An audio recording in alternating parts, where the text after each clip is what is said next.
C'était censé être une fête. C'est comme ça qu'ils l'ont présenté. Une douce soirée de printemps au domaine de Grand-Aude.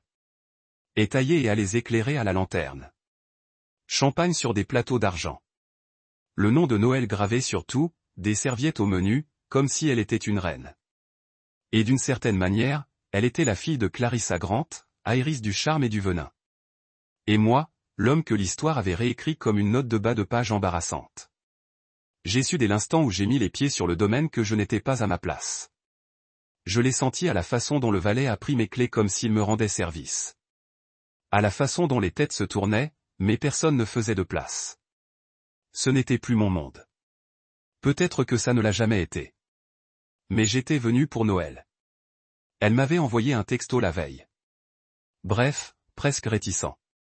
Je sais que c'est gênant, mais tu peux venir. Reste calme, s'il te plaît. Je n'ai pas demandé ce que ça voulait dire. Je suis juste arrivé. Rasé de près, blazer foncé, la même eau de Cologne que celle que je portais le jour de sa naissance. Je me tenais près de la bordure de la pelouse, près des haies, une flûte à la main, contenant un breuvage sec et coûteux que je buvais à peine. Noël était magnifique, radieuse. Son sourire était vif, nerveux.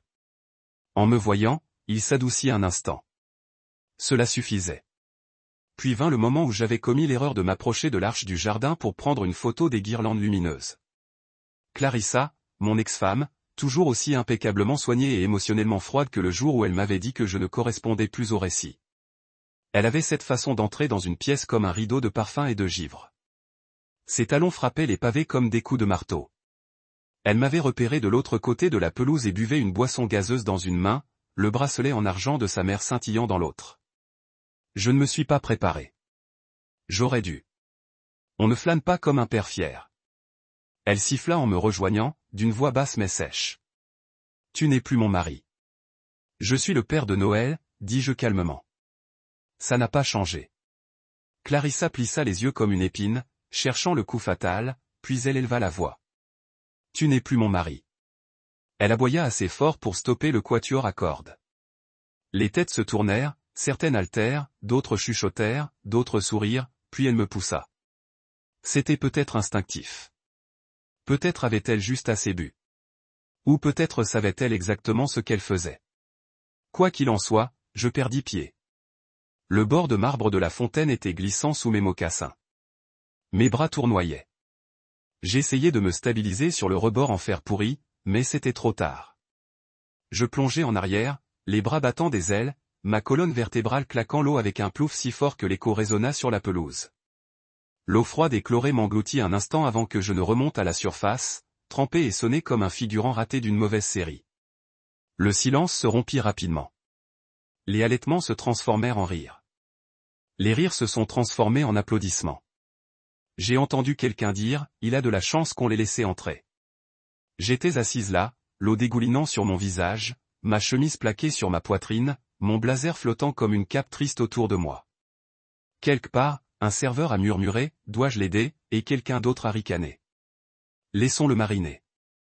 Et c'est là que j'ai souri. Je ne suis pas resté debout. Je ne me suis pas agité.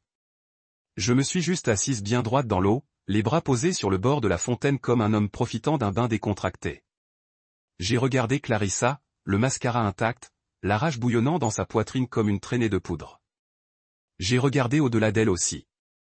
Noël, figé dans sa robe jaune pâle, la mâchoire entr'ouverte, une flûte de champagne tremblante à la main. Dominique, son fiancé, hésitant maladroitement à intervenir ou non. Le père de Clarissa, le juge Conrad Grant, qui m'observait avec le même mépris du jury qu'à notre audience de divorce. Puis je dis une seule chose, claire, calme, presque décontractée. Souvenez-vous de ce moment. Les rires s'éteignirent rapidement, pas d'un coup, mais comme une bougie s'éteignant dans un courant d'air. Quelques rires persistèrent, hésitants. Quelques invités détournèrent le regard. Clarissa ouvrit la bouche comme pour parler, mais rien ne sortit. Peut-être était-ce le sourire. Peut-être était-ce le silence. Peut-être était-ce la façon dont je ne criais pas, ne me mettais pas en colère, ne rampais pas, restais simplement assise là, digne, dangereuse. Un serveur s'approcha enfin et me tendit la main. Je la pris.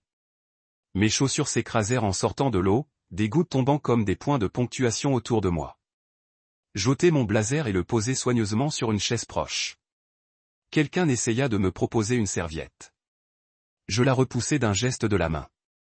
Je passai devant Clarissa sans un regard, l'eau dégoulinant de mon pantalon et dans son gazon soigneusement entretenu. Elle tressaillit légèrement, comme si ma présence humide risquait de tacher son air. Je suis retourné à mon poste près des haies, j'ai récupéré ma flûte de champagne à peine touchée et j'ai attendu. Il n'avait aucune idée de ce qui allait arriver. Il pensait que la fontaine était la chute, le comble de l'humiliation. Mais pour moi, ce n'était que le début. La fontaine ne m'avait pas brisé. Elle m'avait baptisé. Le blazer mouillé collait encore à ma peau comme une seconde insulte. J'avais refusé la serviette qu'il m'offrait, non par fierté, mais parce que je ne voulais rien d'eux. Les rires s'étaient estompés. Les murmures avaient tourné. Je me tenais au bord de la pelouse, les regardant faire comme si je n'étais pas là, comme si on pouvait m'effacer avec suffisamment de champagne et de musique de piano. Clarissa avait disparu sous la tente, probablement pour inventer une version de l'histoire de la fontaine qui la faisait passer pour une victime. C'était sa façon de faire. Toujours l'héroïne fragile dans son propre théâtre de cruauté. Mais je n'avais pas besoin de crier. Je n'avais pas besoin d'exiger quoi que ce soit, car je n'étais pas venu ici pour gagner leur approbation. J'étais venu apporter la réponse à une question qu'ils n'avaient pas osé poser. Que se passe-t-il quand l'homme que vous avez écarté cesse de jouer? Le premier signe fut le silence. Il s'installa lentement comme un brouillard sur un champ de bataille. Les invités s'arrêtèrent au milieu d'une phrase, se tournant vers le portail. Même les musiciens, hésitant entre reprendre leur jeu ou rester figés dans une attente gênée, tournèrent la tête. Le portail du domaine s'ouvrit en grinçant. On l'entendit de l'autre côté de la pelouse, une vieille mélodie métallique rauque qui résonnait à travers les haies impeccables et la perfection taillée de la propriété de Grand-Aude. Tous tournèrent la tête, les yeux plissés vers la source comme des cerfs curieux, sentant un prédateur à proximité. Et puis la voiture apparut.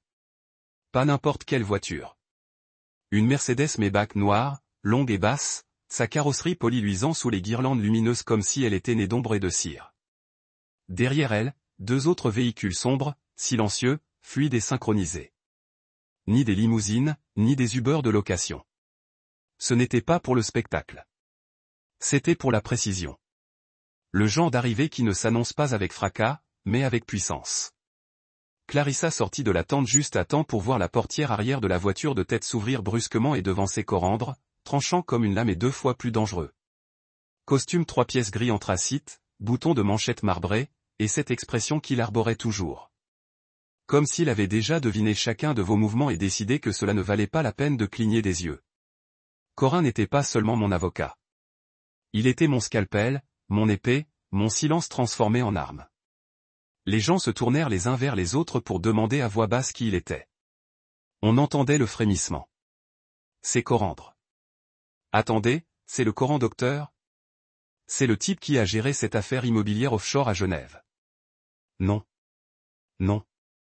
C'est le type qui a sorti ce PDG de l'industrie pharmaceutique d'un procès pour fraude à plusieurs milliards de dollars.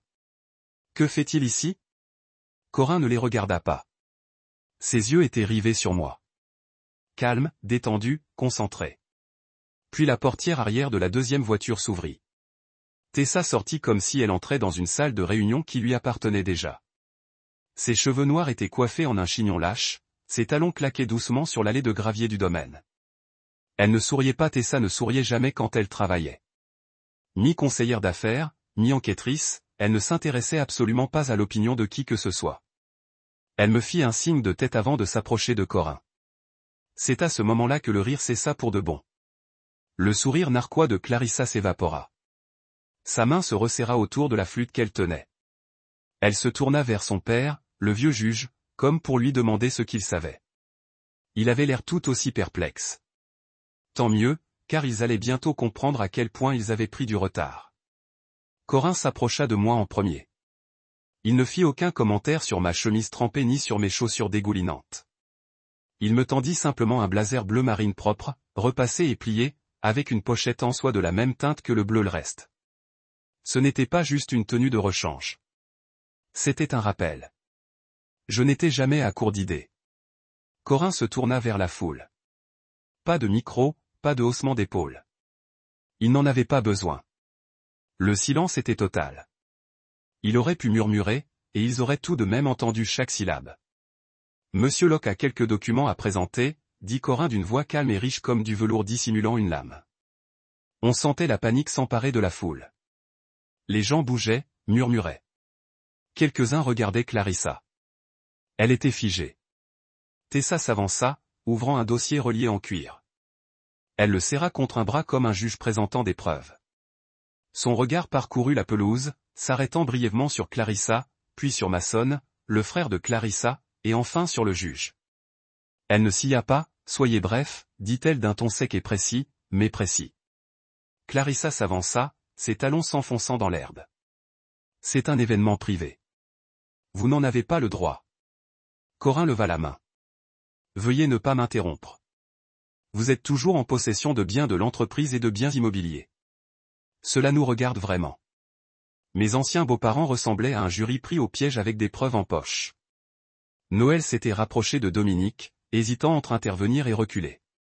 Son regard oscillait entre sa mère et moi, quelque chose qui brillait en lui depuis des années. De la curiosité. Peut-être même une sorte d'espoir. Clarissa ricana, essayant de reprendre pied. C'est un coup monté, une honte. Non, dis-je doucement en m'avançant, vêtu de ma nouvelle armure de blazer. C'était La Fontaine. C'est autre chose. Corin fouilla dans le dossier et en sortit la première enveloppe. Pied. Le regard de Clarissa se posa sur moi, la fureur naissant sur ses joues. Tu crois que tu peux revenir et prendre ce que j'ai construit? Je ne prends rien, dis-je. Je reprends ce qui a toujours été mien. La différence, c'est que je n'avais pas besoin d'un gros titre pour le faire. Derrière elle, Mason s'approcha de son frère, l'Éternel béni oui. Il tenta de lui arracher les documents des mains, mais Corin le bloqua d'un pas subtil. Tessa s'approcha aussi, sa présence discrète, mais indéniable. Tu vas regretter ça? Siffla Mason en me fusillant du regard comme une brute de cour de récréation, surprise par quelqu'un qui étudiait le droit et la vengeance à parts égales. Des regrets? Demandai-je. Non, je l'ai déjà fait. J'ai regretté de t'avoir accordé le bénéfice du doute. J'ai regretté d'avoir laissé mon nom se noyer dans ton récit. J'ai regretté d'avoir pensé que la loyauté était plus forte que l'ambition. Mais maintenant, je ne ressens plus rien. Clarissa essaya de rire. Son rire sortit cassant, creux. Tu essaies de m'embarrasser devant Noël. C'est tout ce que c'est. Je me suis lentement tourné vers ma fille, qui se tenait à quelques mètres de moi, vêtue de sa robe jaune pâle. Son expression oscillait entre la surprise et l'admiration. Noël, ai-je dit, il ne s'agit pas d'embarrasser qui que ce soit. Il s'agit de vérité. Tu mérites de savoir ce qui se passe vraiment dans cette famille. Que se cache-t-il derrière des images soignées et des communiqués de presse? Elle n'a pas répondu. Pas encore. Mais elle n'a pas détourné le regard non plus. Clarissa a finalement aboyé. Ça ne change rien. Mais c'est laquelle avait tort. Ça a tout changé. Il y a 2 ans, je vivais dans un appartement loué près d'Arbor Lane, avec une cote de crédit en berne et une boîte de documents judiciaires qui ressemblait à un cercueil. Clarissa avait pris la maison, les voitures, la sympathie du public et, pire encore, la distance de ma fille. On me disait de tourner la page, de trouver la paix, d'écrire mes mémoires et de laisser retomber la poussière. Mais je ne crois pas qu'il faille laisser retomber ce qui a été construit sur des mensonges. Alors, j'ai reconstruit tranquillement, prudemment. Tandis qu'ils riaient à l'idée que je consulte des cabinets spécialisés, je les ai crus. Lorsqu'ils ont dit que je ne toucherais plus jamais à Lockcrest, j'ai commencé à acquérir de petites actions via Offshore Proxy, un trust à Chypre, une holding au Caïmans, une société écran basée au Luxembourg. C'étaient des énigmes que seul quelqu'un comme Corin pouvait résoudre, et il y est parvenu. Tessa est arrivée plus tard, une ancienne auditrice d'entreprise dotée d'un flair pour la tromperie. Elle a découvert les lacunes dans les documents de Clarissa, les bonus non déclarés, les dépôts irréguliers. Elle a retracé chaque dollar que Clarissa a déplacé pour préserver son statut de mondaine, y compris celui qu'elle a utilisé pour financer cette même fête. Je n'avais pas besoin de gâcher la fête de fiançailles. Je possédais les droits sur les nappes et le chapiteau. Et maintenant, tout le monde ici le savait. Mason a réessayé, plus fort cette fois. C'est une fraude. Vous avez orchestré ça dans notre dos. Corin a incliné la tête. Non. Quoi? Ce que vous décrivez s'appelle de la stratégie. Ce que Clarissa a fait avec les fonds de l'entreprise. C'est de la fraude. Clarissa se raidit. Fais attention à ce que tu dis, sinon je te poursuis en justice. Tessa sortit un autre document du dossier. Tu devrais peut-être lire ceci avant de devenir litigeuse. Clarissa le saisit et parcourut les lignes. J'ai vu le moment où le sang s'est retiré de son visage. Corin se pencha légèrement, la voix basse. C'est l'audit interne que tu n'aurais jamais cru que quelqu'un autoriserait. Il montre comment tu as détourné plus de 600 000 $ sur des comptes professionnels non professionnels pour ton usage personnel. Fête de fiançailles comprise. Tu ne peux pas le prouver. Oh, on ne peut pas, Tessa dit, ton nom est sur chaque virement, et nous avons les emails. Les murmures dans la foule reprirent, plus fort cette fois. Les invités se regardèrent comme s'ils réalisaient enfin que la soirée n'était plus une soirée romantique à la lueur des bougies. C'était un tremblement de terre d'entreprise en tenue de soirée. Clarissa ouvrit la bouche, la referma. Elle regarda de nouveau son père. Le juge, l'homme qui l'avait soutenu dans tous ses coups bas, mais même lui ne pouvait pas arrêter ça. Il resta assis là, la mâchoire serrée, le poids de la réputation pesant enfin sur lui. Tu croyais que le divorce te donnait le contrôle, dis-je d'une voix calme. En bas, il t'a donné ce que tu demandais, mais pas ce qu'il y avait en dessous. Clarissa recula. Un seul pas, mais c'était tout ce dont j'avais besoin. C'était le pas de quelqu'un qui réalisait qu'il n'était plus le chasseur. Il était la proie. Il ne savait plus qui j'étais. Mais pour être honnête, ils ne m'ont jamais vraiment su. Debout là, entouré de flûtes de champagne à moitié gelées et de murmures désormais plus tranchants, je me sentais plus serein que je ne l'avais été depuis des années. Le visage de Clarissa, déformé par l'incrédulité, était le même que j'avais vu rire au tribunal lorsque le juge lui avait remis la plupart de nos biens. Sa famille m'avait toujours traité comme un étranger, suffisamment présentable pour les vacances, juste assez charmant pour les photos publiques, mais jamais digne d'une place à leur vraie table, ni à celle des décisions, ni à celle de l'héritage. Et j'avais accepté cela autrefois. Le poids de l'infériorité m'enveloppait comme un costume qui ne m'allait jamais vraiment. Mais tout cela, c'était avant la chute. Pas la fontaine, la vraie chute, le divorce, la politique de la terre brûlée financière qu'ils appelaient l'accord. Le jour où j'ai quitté ma propre maison avec rien d'autre que mon nom et un sac de sport noir. C'est à ce moment-là que j'ai arrêté de jouer leur jeu et commencé à construire le mien. Il y a 5 ans, je me tenais sur le seuil d'un 2 pièces sans chauffage et à la peinture écaillée, tenant ce sac de sport comme s'il signifiait que j'avais encore quelque chose à offrir au monde. J'ai dormi sur un futon pendant 2 ans, sans jamais me plaindre, même lorsque l'air hivernal filtrait à travers les fentes de l'encadrement de la fenêtre. Je n'avais pas grand-chose, mais j'avais la lucidité, le temps et quelque chose de bien plus dangereux que la rage, le silence. Le silence permet d'observer. Le silence permet de construire. J'ai lancé de petites missions de conseil pour des entreprises en difficulté, des appels à projets stratégiques pour des entreprises technologiques émergentes trop novices pour connaître leurs propres valeurs.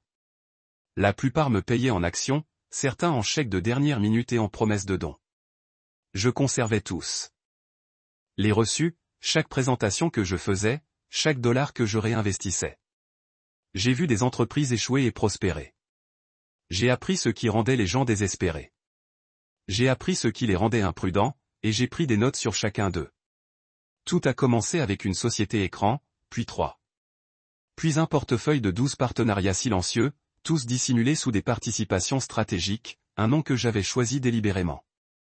Je voulais que cela sonne comme un héritage, et peut-être parce que c'en était un, simplement pas celui qu'ils attendaient.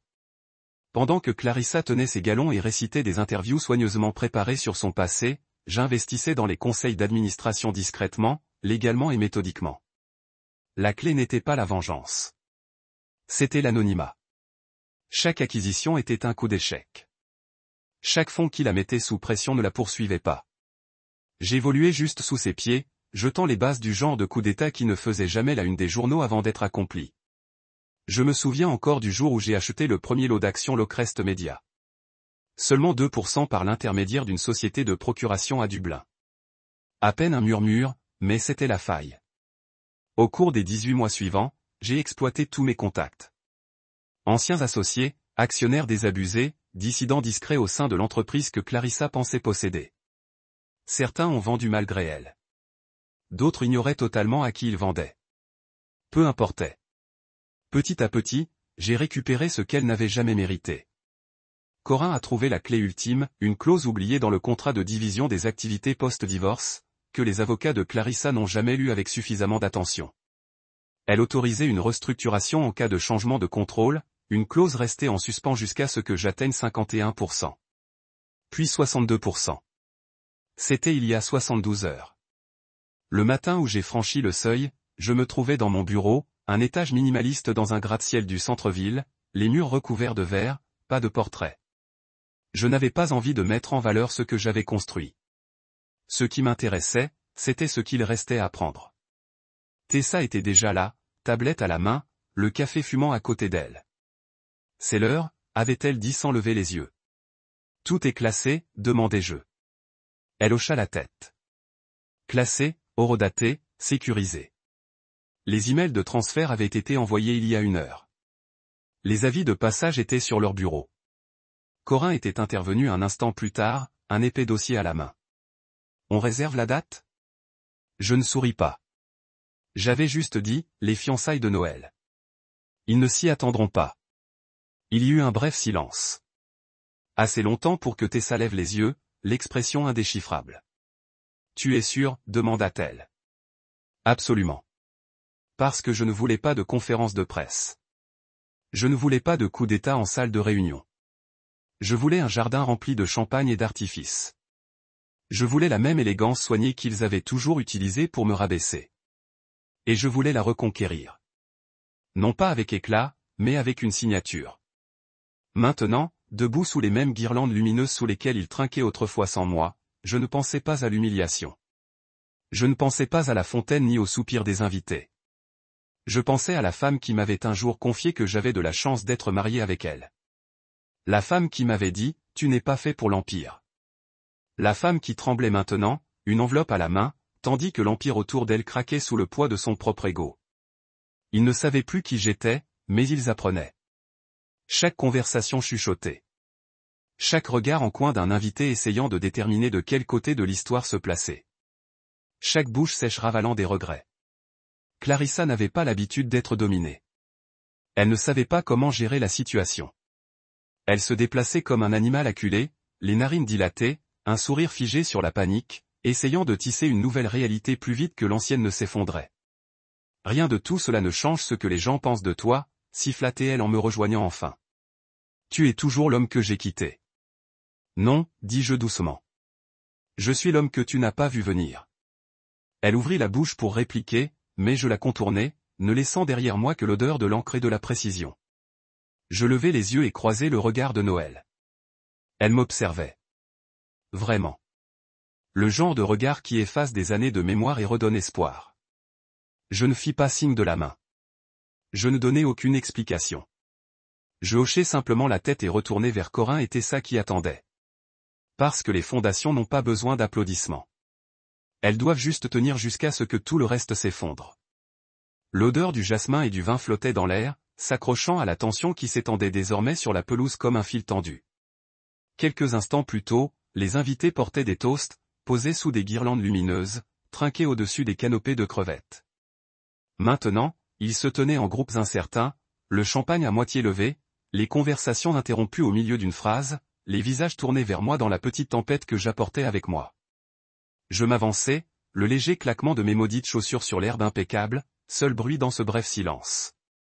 Je ne me contentais pas de récupérer de l'espace, je modifiais l'axe de la soirée. Je regardais droit vers le quatuor à cordes, dont les instruments reposaient encore maladroitement sur leurs genoux après l'emportement de Clarissa. Vous pouvez arrêter de jouer, dis-je sèchement. Cette fête de fiançailles est enregistrée. Certains invités rirent nerveusement, se demandant s'il s'agissait d'une blague.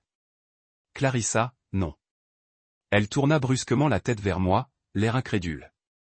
Vous êtes fou. C'est du harcèlement.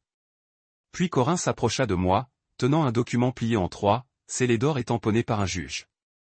Il le déplia lentement, délibérément. Sans fioriture. Juste attendre. Légitimité, finalité.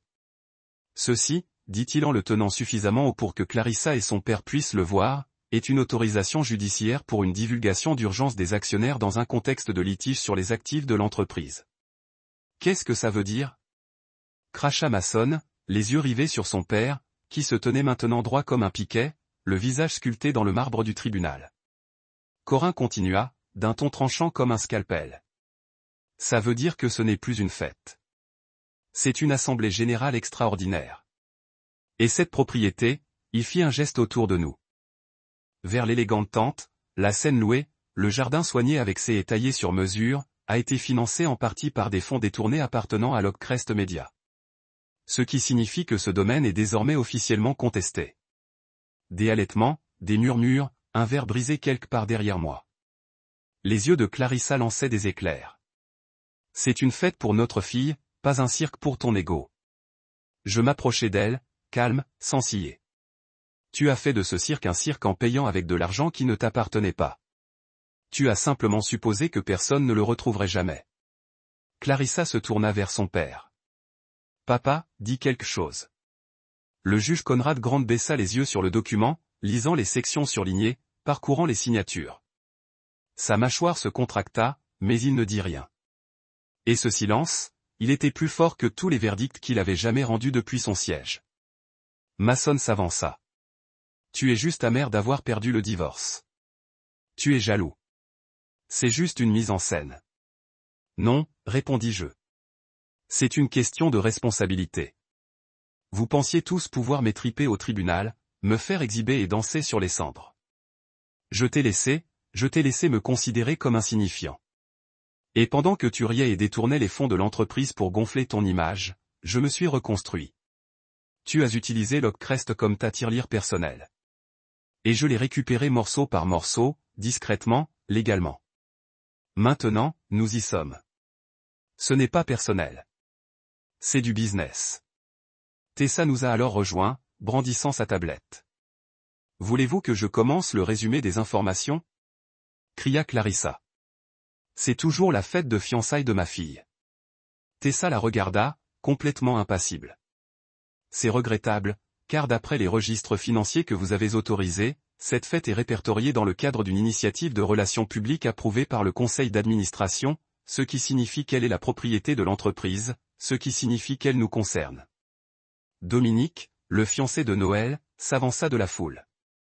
Sa cravate était légèrement desserrée, les mains dans les poches, comme s'il cherchait un équilibre entre colère et incertitude. Est-ce vraiment légal?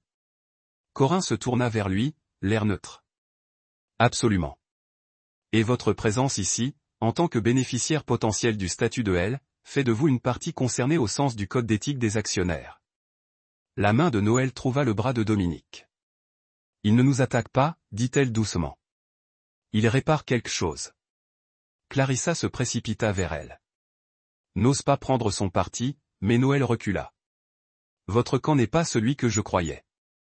L'atmosphère changea de nouveau. C'était subtil, mais indubitable. Je n'étais plus un simple homme trempé en blazer. J'étais la tempête qu'il n'avait pas vue venir. Corin fit quelques pas vers la foule. Pour clarifier les choses, cette divulgation ne concernera pas les noms qui ne figurent pas au dossier, ni les déclarations qui n'ont pas été autorisées par le tribunal. Nous sommes simplement là pour informer les parties concernées des divergences qui affectent les actifs de l'entreprise et sa propriété légale. Vous êtes libre de partir, mais si vous choisissez de rester, vous êtes désormais des observateurs dans une déposition d'actionnaires active. Je me suis retourné lentement et me suis adressé à la salle, non pas avec colère, mais avec clarté. Pendant des années, on m'a dépeint comme celui qui a échoué, qui s'est éloigné, mais je n'ai pas quitté les lieux. On m'a poussé hors de mon mariage. Hors de la salle de conseil, j'ai contribué à construire la vie de ma fille. Et je l'ai accepté. Je l'ai porté, mais je n'ai pas disparu. Je me suis tourné vers Clarissa, qui était maintenant pâle.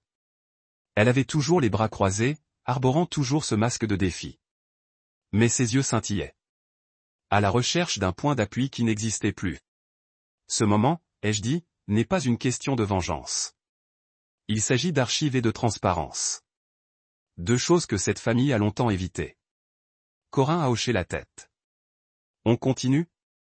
J'ai jeté un coup d'œil vers Noël. son expression n'était plus seulement de la surprise. C'était quelque chose de plus profond. Peut-être de la reconnaissance.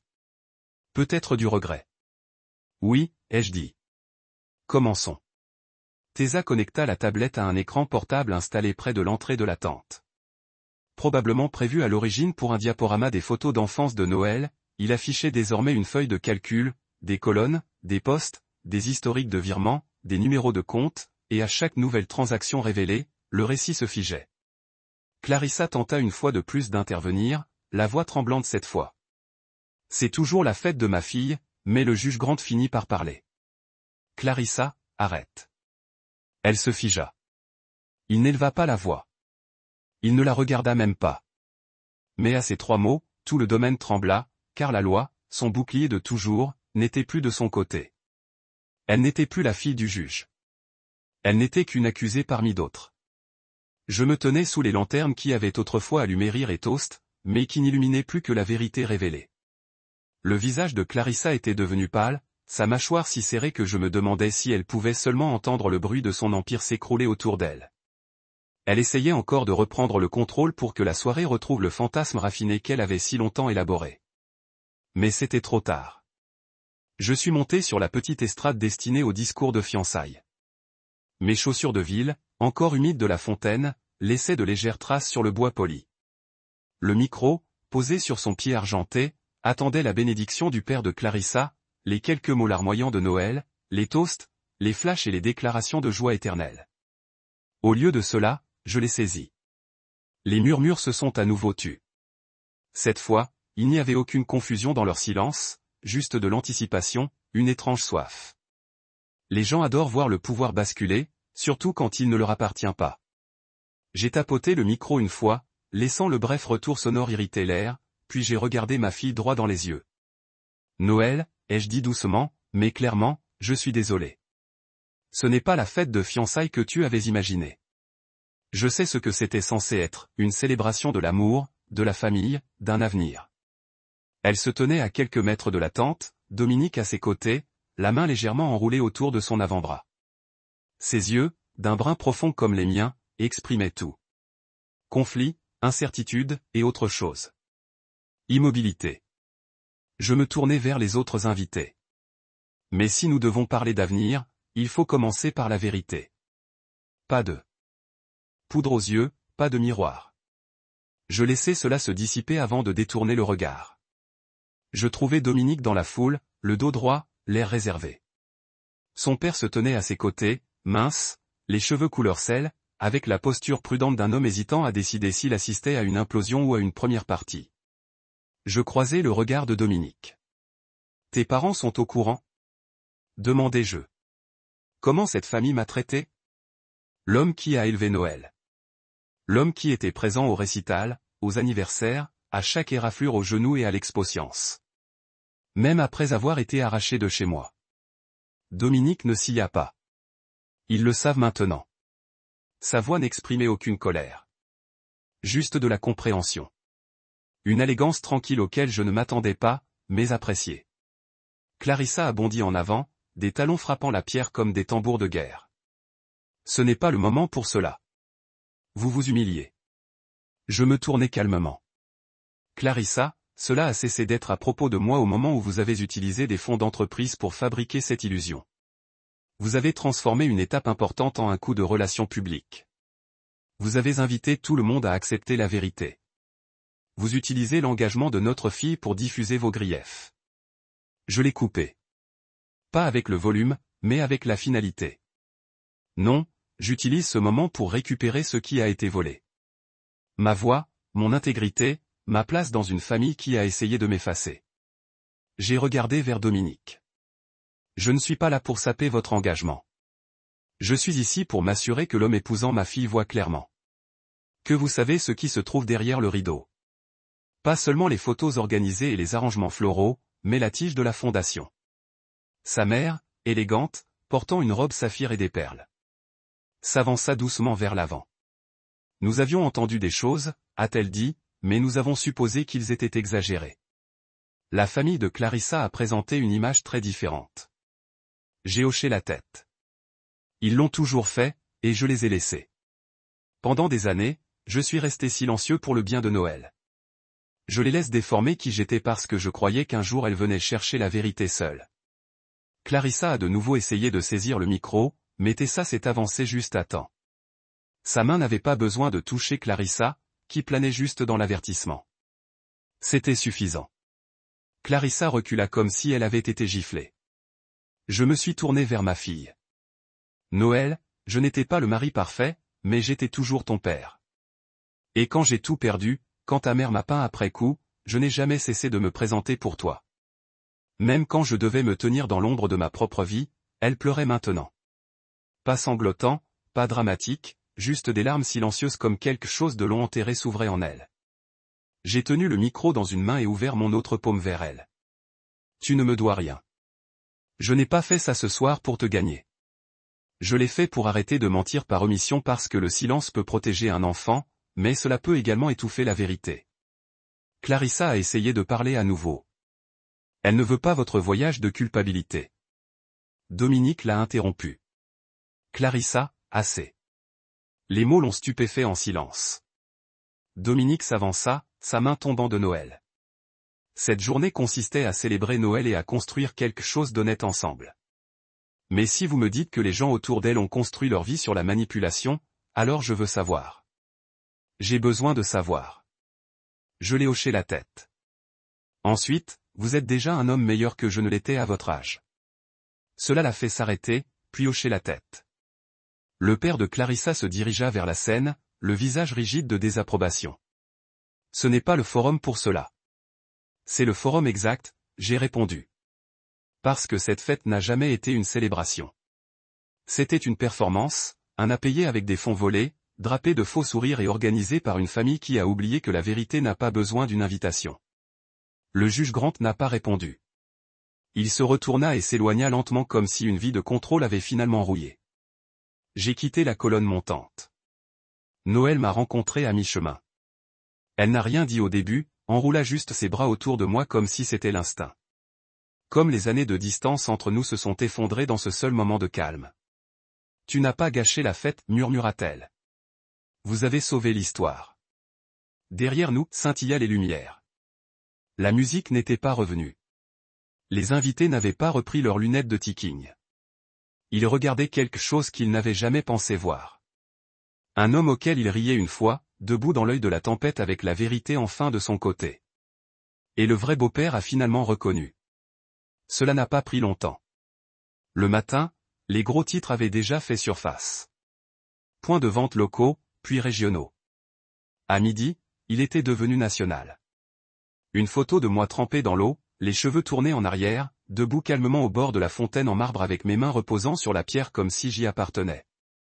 Parce que je l'ai fait. Un moment gelé dans le temps qui aurait autrefois été la punchline de la semaine, mais désormais attaché au mot coup d'action et sonde pour la fraude d'entreprise, il est devenu quelque chose d'autre entièrement puissant. Internet aime une chute, mais il aime encore plus une résurrection. Le premier article l'a intitulé The Fountain folle entendue dans la salle de conférence. Un autre l'appelait de tremper au souverain.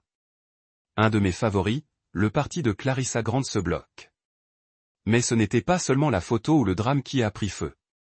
C'est la vérité qui a suivi. Les documents, les images, l'audit et tout était réel. Nous n'avions rien édité. Nous n'en avions pas besoin. Les chiffres parlaient assez fort. Le sentier médico-légal de Tessa associé à la précision de Corin dans le cadrage légal a mis à nu ce que la famille des subventions avait caché derrière sa marque entretenue pendant des années. L'utilisation abusive de Clarissa des fonds médias de l'Ocrest n'était plus des spéculations. C'était un fait détaillé. Des dizaines de rapports de dépenses masqués comme un engagement communautaire ou un développement des employés qui se sont avérés être des luxes personnels, des week-ends de spa, des rénovations de succession, des contrats de créateurs pour la fête de fiançailles de Noël qui se déroulait embarrassante par un budget de bien-être d'entreprise. C'était une chose de désactiver les fonds. C'était une autre de le faire avec une telle arrogance. Corin a déposé la demande d'audience avant 9h sharp.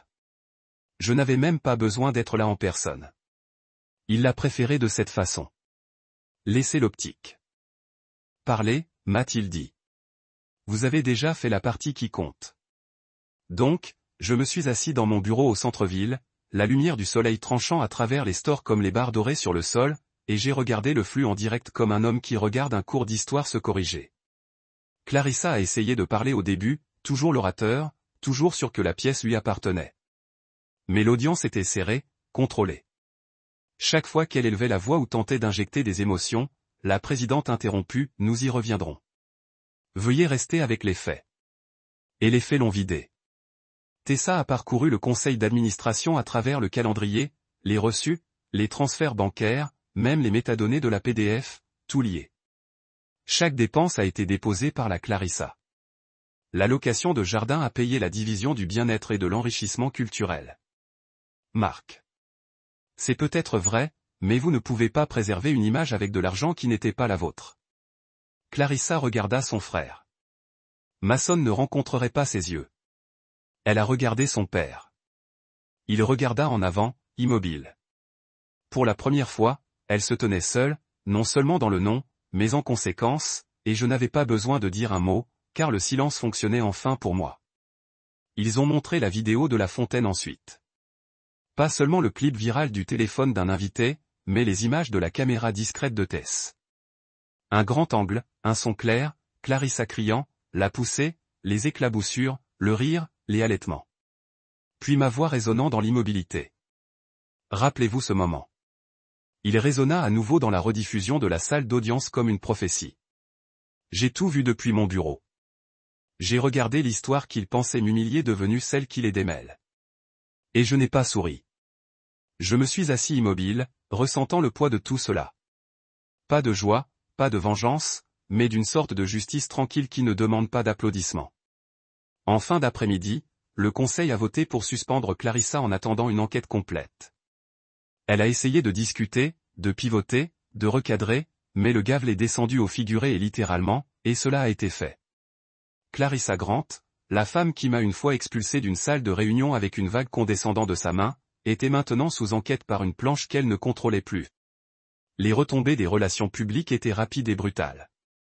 La page des médias sociaux de l'Ocrest a désactivé les commentaires dans les heures. Les sponsors ont tiré leur bannière de la page d'accueil.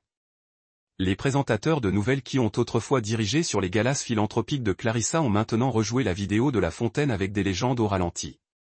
Même le juge, son père, a été examiné.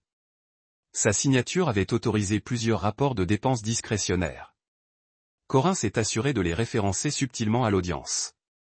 Juste assez pour lever les sourcils. Juste assez pour faire transpirer le vieil homme. Et à travers tout cela, je n'ai rien dit parce que je n'en avais plus besoin. Ce soir-là, j'ai reçu un appel. Pas de Clarissa. Pas de Mason, mais de Noël. Elle ne parlait pas au début. Je pouvais entendre le vent, peut-être à partir d'un balcon ou d'un banc en partie. Puis sa voix. Papa.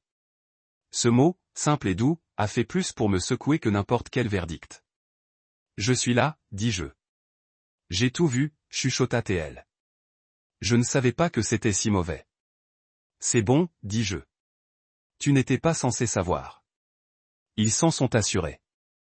Je suis désolé de ne pas avoir demandé plus tôt où le voir. Je me suis juste arrêté. Je suppose que j'ai cru ce qu'ils m'ont dit. C'est ce qu'ils voulaient. Une autre pause. Est-il trop tard pour recommencer? J'ai fermé les yeux. Non, j'ai dit que c'était exactement le bon moment. Je n'avais pas besoin des titres. Je n'avais pas besoin des acclamations de la salle de conférence ou des alliances changeantes. J'en avais juste besoin parce qu'en fin de compte, le calcul public n'était pas seulement une question de Clarissa. Il s'agissait enfin de moi, non pas comme l'homme qui est tombé, mais comme celui qui se tenait tranquillement pendant que le monde rattrapait. L'audience s'est terminée, mais les tremblements commençaient seulement à onduler à travers les murs de l'Ocrest Media et à travers le cœur des gens qui l'ont régné comme un voleur. Je ne me suis pas précipité. Je ne me réchauffais pas.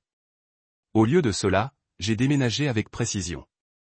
Chaque étape, chaque décision a été calculée, non pas pour la vengeance, mais pour restaurer ce qui avait été tranquillement démantelé en mon nom. 3 jours après le vote de suspension du conseil d'administration, je me suis tenu dans la salle de conférence en verre au 37e étage du bâtiment stratégique Holdings Lock Holdings. La pièce était brillante, débarquant sur la longue table en chêne, et à l'extrémité était assis Corin. Partir à travers un ensemble de documents qui modifieraient le cours de l'entreprise.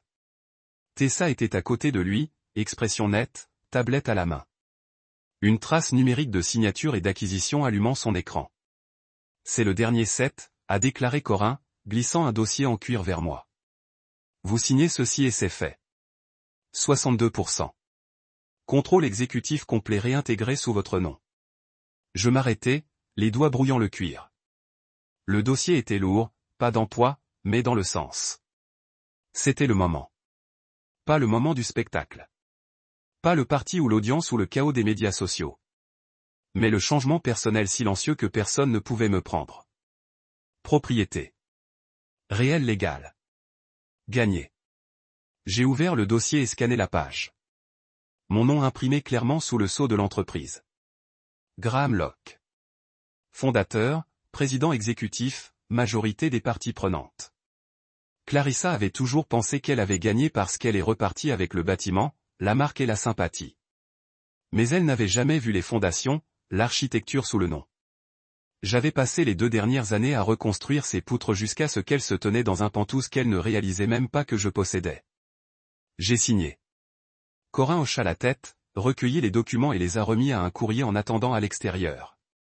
La confiance est rétablie. La clause fondamentale de Lockrest est désormais sous votre protection et nous avons restructuré le conseil d'administration pour inclure le Family Trust d'origine en tant que membre du vote. Tessa se pencha en avant. Cela inclut votre fille. Je l'ai regardée, des sourcils levés. Elle ne connaît même pas la confiance. Elle will, a dit Tessa, d'ici demain matin. La confiance. Je l'avais enterrée après le divorce. Le sceller sous plusieurs entreprises, non pas parce que je n'y croyais pas, mais parce que je n'étais pas prêt à le regarder tomber entre les mains, ce qui abuserait. Lockrest avait autrefois été destiné à Noël. Cela avait toujours été le plan jusqu'à ce que Clarissa et sa famille l'ont balayé comme des criquets, laissant son avenir s'emmêler dans leur vanité. Mais plus maintenant. J'avais restauré la confiance tranquillement, légalement, irrévocablement, et le nom de Noël était à nouveau là-dessus. Pas seulement symboliquement, mais en tant que bénéficiaire, proxy du conseil d'administration et successeur éventuel. Cet après-midi, je l'ai invité à me rencontrer, un terrain neutre, un café près de l'eau, caché derrière la marina, loin de la portée de sa mère et des yeux de la presse. Elle est arrivée 10 minutes plus tôt, portant un jean, un pull gris et des lunettes de soleil assez grandes pour cacher ce que les derniers jours lui avaient probablement fait. Quand elle m'a vu, elle hésita, puis s'approcha. « Salut, dit-elle. »« Salut, répondis-je. Nous nous sommes assis les uns des autres, 2 tasses de thé entre nous, la vapeur s'élevant lentement dans l'air froid. « Vous avez signé les documents ?» a-t-elle demandé. Je l'ai fait. Donc, c'est à vous à nouveau. Je ne l'ai pas corrigé. Non pas parce qu'elle avait tort, mais parce qu'il ne s'agissait pas de possession. C'était une question de responsabilité. J'ai restauré le Locke Family Trust original, ai-je dit. Celui dont vous avez été retiré. Elle cligna des yeux. Je ne savais pas que j'étais jamais là-dessus. Vous étiez jusqu'à peu après le divorce. Ils ont utilisé une clause technique pour la réaffecter. Vous aviez 17 ans, trop jeune pour le contester. Trop distrait par tout ce qui se passe. Pourquoi n'avez-vous rien dit? J'ai regardé monter. Parce que je ne voulais pas que vous ayez l'impression que vous deviez choisir entre nous. Je ne voulais pas que l'entreprise soit un autre champ de bataille. Tu étais un enfant. Ce n'était pas votre fardeau à porter. Des larmes se sont bordées les yeux, mais elle ne les a pas laissés tomber. Alors, que se passe-t-il maintenant? Vous êtes de retour sur la confiance. J'ai dit le contrôle complet des droits lorsque vous êtes prêt. Jusque-là, vous avez le pouvoir de vote du conseil d'administration. Elle avait l'air stupéfaite. Je pensais que vous détestiez ce que la crête de verrouillage était devenue. Je l'ai fait, mais c'est pourquoi je ne pouvais pas le laisser entre leurs mains. Elle avala. Maman est furieuse. Elle dit, vous avez tout manipulé. Je n'ai rien manipulé. J'ai fait ce qu'elle a fait, seulement mieux. Je n'ai jamais menti pour qui je l'ai fait. Il y avait un long silence entre nous. Un moment fragile suspendu dans l'air. Puis elle a chuchoté, pourquoi ne m'as-tu jamais dit à quel point c'était mauvais? J'ai rencontré ses yeux. Parce que je ne voulais pas vous reconquérir avec de l'argent ou du pouvoir. Je voulais être votre père, pas votre stratégie, et cela a finalement franchi le mur de nous. Elle atteignit la table et me prit la main, petite, familière. La même main qui enroula une fois autour de mon doigt lorsqu'elle était un bébé, la même main que j'ai tenue à travers chaque rendez-vous gratté au genou et au dentiste et à la rupture en larmes. J'aurais aimé avoir demandé plus tôt, a-t-elle dit. Je savais que vous le feriez lorsque vous étiez prêt. Plus tard dans la nuit, le père de Clarissa, le juge Conrad Grant, s'est tenu devant son propre panel de conseil juridique, grillé sur les signatures et les autorisations liées au transfert de la fiducie il y a des années. A changé. Corin a à peine levé les yeux de ses notes. Vous nous avez déjà aidé à le faire, jugez. Vos signatures sur la dérogation. Clarissa n'a pas montré son visage. Elle n'a pas appelé, pas même pour crier. Son empire avait craqué et elle a été enterrée sous le poids de celui-ci. Et pour la première fois depuis des années, j'ai dormi complètement, profondément, sans mal d'injustice sous mes côtes. Parce que je n'avais pas seulement récupéré la propriété d'une entreprise. J'avais donné à ma fille l'avenir qu'ils ont essayé de nous voler tous les deux. Et je l'ai fait sans un seul mensonge. Je me tenais dans le calme de mon salon Penthouse, des vitres de verre au plafond encadrant les lumières de la ville comme des bijoux sur du velours noir, tenant un verre de scotch, je n'avais pas l'intention de finir. Sur la table basse se trouvait une pile de rapports inutiles, de notifications des actionnaires et de la décision finale du tribunal sur le transfert de propriété de Locrest. Tessa était toujours des signatures de dernière référence dans l'étude adjacente et Corin était au téléphone pour faire ses remarques de séparation au dernier groupe de conseillers mécontents qui n'avaient pas encore accepté la nouvelle réalité. Cela a été surréaliste ce calme après la tempête. Une tempête que j'avais convoquée, oui, mais aussi une altération avec un sang-froid délibéré. Je pensais que la vengeance serait douce, amère, peut-être, mais indéniablement sucrée. Au lieu de cela, il se sentait en apesanteur, comme sortir d'un manteau serré après des années à le porter trop petit. Puis mon téléphone a bourdonné une fois, 2 fois sur la coudoir en cuir. Noël, j'ai lu son message. Pouvons-nous parler? Pas à propos de aujourd'hui. Je savais exactement ce qu'elle voulait dire ce soir. Pas de spectacle public, pas de révélation, juste un père et une fille se retrouvent. J'ai essuyé mon verre avec le talon de ma paume et j'ai marché jusqu'à la porte. Tessa m'appelait je. Je sors un peu. Elle leva les yeux, les sourcils levés. Dîner, juste de l'air. Je lui ai donné un demi-sourire. Rester en sécurité. Elle hocha la tête, empochant sa tablette et je me glissai dans l'ascenseur. Les portes se fermaient avec un soupir doux. Et j'étais seul avec mes pensées. Alors que la voiture descendait à 20 étages à l'extérieur, la ville a pulsé, des phares en streaming, des sirènes éloignées, la vie se déroulant sans pause. J'ai repéré un SUV noir au ralenti sous l'auvent du bâtiment. La voiture de Tessa. Elle a dû insister sur le suivi, même si elle savait que j'aimais l'espace. Je l'ai agité en passant devant. Je me suis dirigé vers la promenade au bord de l'eau, le même chemin où Noël et moi avons eu notre première vraie conversation après le fiasco de la fête de fiançailles. La brise de la rivière était fraîche et portait le péché de pluie qui n'était pas encore tombé.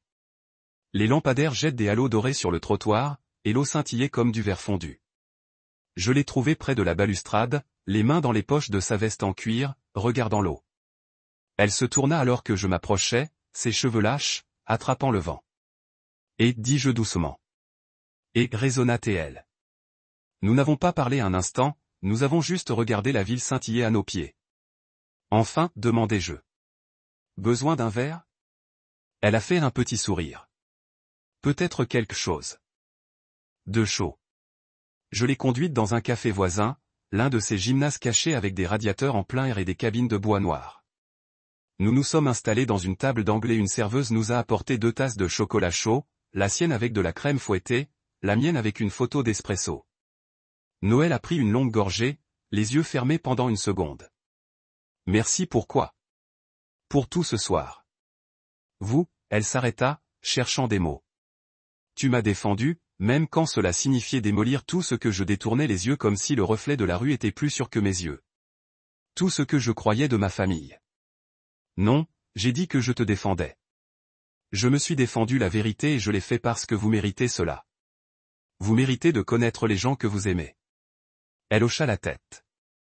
Je vous ai toujours fait confiance. Même quand j'ai arrêté de te parler, je te fais confiance. Ces mots m'ont frappé dans ma poitrine comme un poing. Je sais que je n'étais pas parfait. J'ai dit, j'ai fait des erreurs. Je les laisse m'éloigner.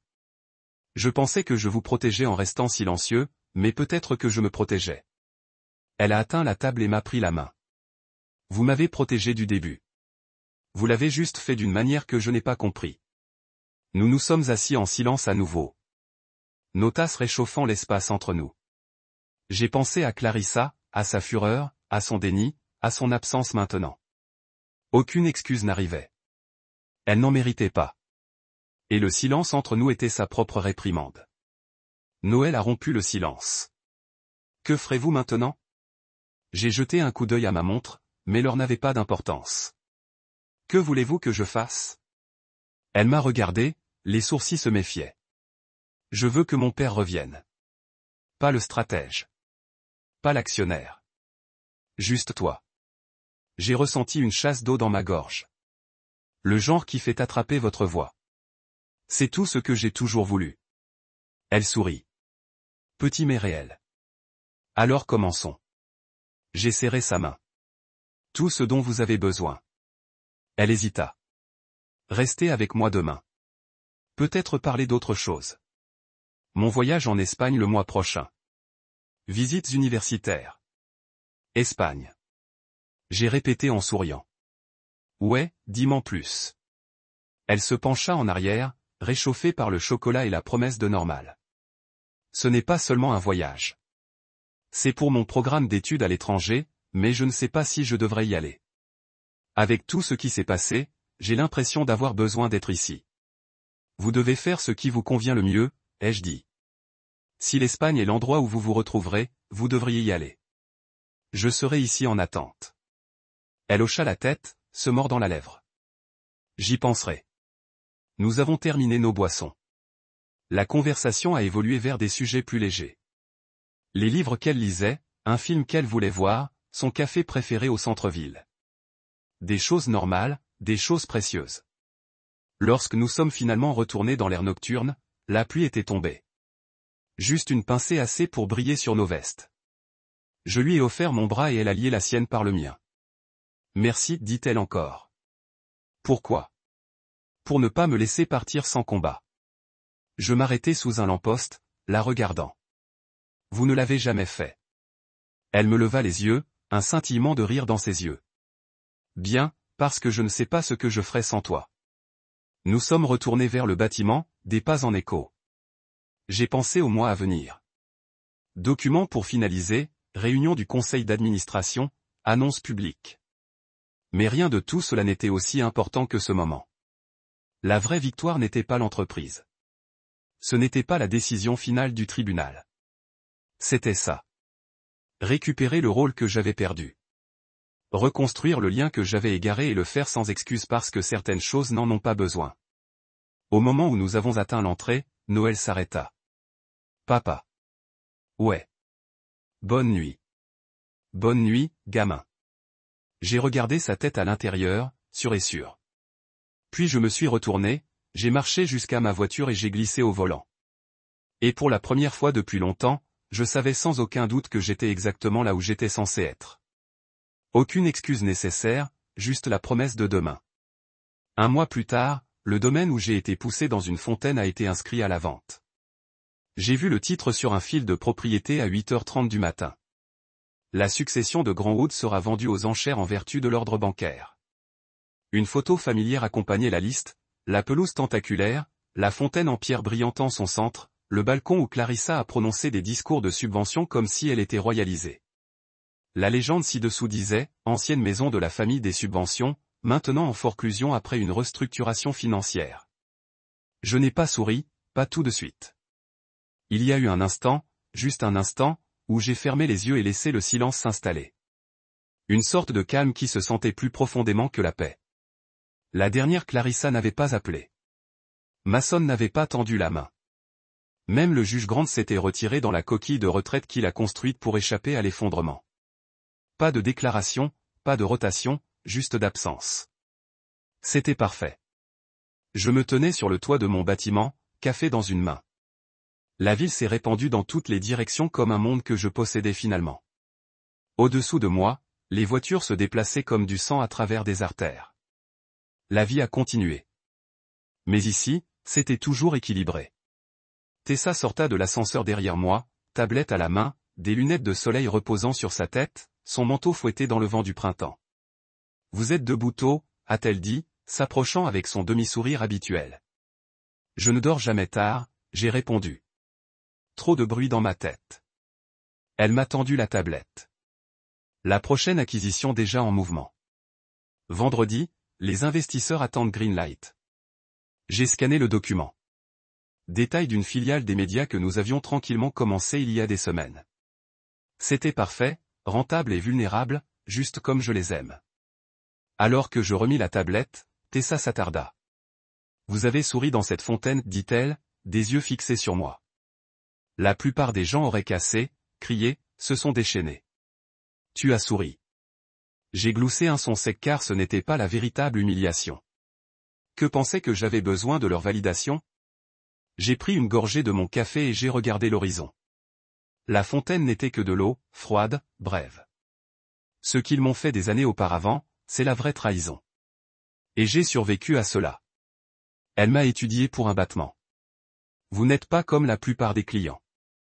Non, j'ai dit que je ne l'étais jamais.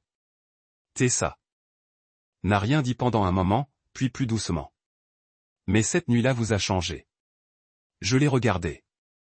Cela ne m'a pas changé, ai-je dit. Cela m'a révélé.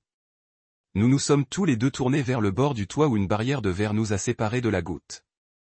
Un bourdonnement calme de la circulation flottait vers le haut, mais ici, il sonnait loin, comme le passé. Certaines personnes se noient dans des moments comme ça, a-t-elle dit, sa voix distante.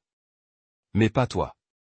J'ai pensé à cette nuit-là, l'eau s'accrochant à mon costume, le son du rire du champagne derrière moi, le sourire triomphant de Clarissa, imaginant déjà les messages de chat de groupe qu'elle enverrait avec des photos de moi en train de faire un effrayage dans la fontaine. Je m'attendais à la percée froide. Je laissais entendre le moment. Je suis en train de le faire, des sourcils ont levé les sourcils, et je suis sorti. Appelez après moi. Vous attendez déjà dans la salle de conférence exécutive. Costume croustillant, expression neutre. À l'écran derrière lui se trouvait la nouvelle page d'accueil de l'entreprise, ma page d'accueil. Log Strategic Holdings était maintenant Locrest Global, et la page de destination avait changé de nuit. Il ne portait plus le magazine vierge poli de Clarissa ou Mason ou tout autre membre de la vieille garde. Il y avait le mien, pas un portrait de pose, pas aérographe, juste moi. Debout sur les marches du palais de justice de l'audience finale de la semaine dernière. Costume amorti d'une pluie légère. Le parapluie à plier à mes côtés. Sérieux. Actuel réel. Sous l'image se trouvait une citation que je n'avais pas autorisée mais que je n'avais aucune intention de retirer. Parfois, l'homme que vous jetez est celui qui reconstruit la maison. Corin pencha la tête vers l'écran. Trop dramatique? Non, j'ai dit que je suis toujours sur l'image. Exactement correct. Il a placé un dossier devant moi. Le juge Grant s'est officiellement récusé de la surveillance de la fiducie. Les actifs de Clarissa ont été gelés. L'implication de Mason est en cours d'examen. Tout ce que vous avez prédit se déroule. J'ai ouvert le dossier lentement, scannant le signature. Chaque page ressemblait à une brique posée dans la base d'une maison que je récupérais. Pas seulement pour moi, mais pour Noël et ma fille. J'ai demandé. Corin sourit légèrement. Elle passe en revue le programme d'Espagne. M'a demandé de contrôler le soutien financier de l'école. Elle vous fait confiance maintenant. Bien, j'ai murmuré. C'est tout ce que j'ai toujours voulu.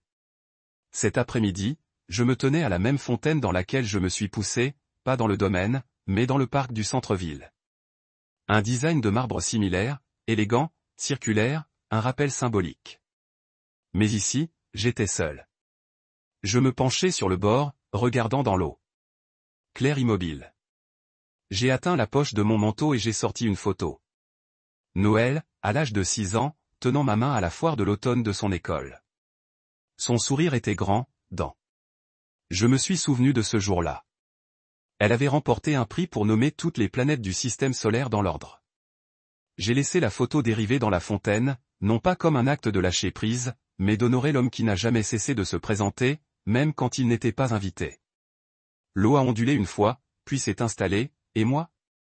Je suis parti sec.